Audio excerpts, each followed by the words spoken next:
ఇంగ్లాండ్తో జరుగుతున్న 5 టెస్టుల సిరీస్లో కొంతమంది సీనియర్ ఆటగాళ్లు జట్టుకు దూరమయ్యారు. అయినా కూడా భారత్ జట్టు బెంచ్ బలంగా ఉన్న నేపథ్యంలో టీమిండియా సెలెక్టర్లు యువ ఆటగాళ్లకు అవకాశం ఇచ్చే విషయంలో ఈ సిరీస్ ను వేదికగా చేసుకున్నారు. ఇప్పటికే పలువురు యువ ఆటగాళ్లకు అవకాశం ఇవ్వగా వారు తమ సత్తా నిరూపించుకుని జట్టులో కొనసాగుతున్నారు. మరికొంతమంది ఆటగాళ్లైతే జట్టులోకి ఎంపికైనా తుది జట్టులో చోటు కోసం తమ అదృష్టాన్ని పరీక్షించుకుంటున్నారు. ఇటువంటి సమయంలో ఆటగాళ్లు తమకు దొరికిన అవకాశాలను పూర్తి స్థాయిలో సద్వినియోగం చేసుకుంటేనే జట్టులో స్థానాన్ని సుస్థిరం చేసుకుంటారు.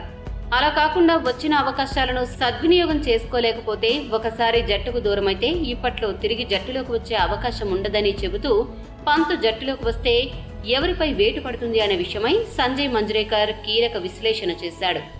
సంజయ్ మంజ్రేకర్ మాట్లాడుతూ ఏమన్నాడంటే, టీమిండియాలోకి కొత్తగా వస్తున్న ఆటగాళ్లు తమ స్థానాన్ని నిలబెట్టుకోవడానికి తీవ్రంగా శ్రమిస్తున్నారు.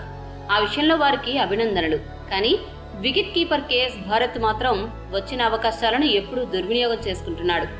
పంత్ కార్ యాక్సిడెంట్లు గాయపడి కోలుకునేందుకు కొంత సమయం తీసుకుంటున్నాడు. ఈ సమయంలో చాలా మంది వికెట్ కీపర్లకు అవకాశం ఇచ్చిందే టీమిండియా మేనేజ్మెంట్. కేఎస్ భారత్ అయితే ఆస్ట్రేలియాతో జరిగిన సిరీస్ లోనే జట్టులోకి వచ్చాడు. కానీ ఇప్పటి వరకు అతడు సరైన ఇన్నింగ్స్ ఒకటి కూడా ఆడలేదు. ఈసారి కూడా విఫలమైతే భవిష్యత్తులో అతను జట్టులో కనిపించడం ప్రశ్నార్థకమే. కాబట్టి మిగిలిన 3 టెస్టుల్లో అయినా అతడు తన సత్తా నిరూపించుకుంటే తప్ప జట్టులో కొనసాగే ప్రశ్న లేదు. ఇక పంత్ తిరిగి వస్తే మాత్రం అతడు పూర్తిగా జట్టుకు దూరమవుతాడు, అందులో సందేహం లేదు అని అన్నాడు.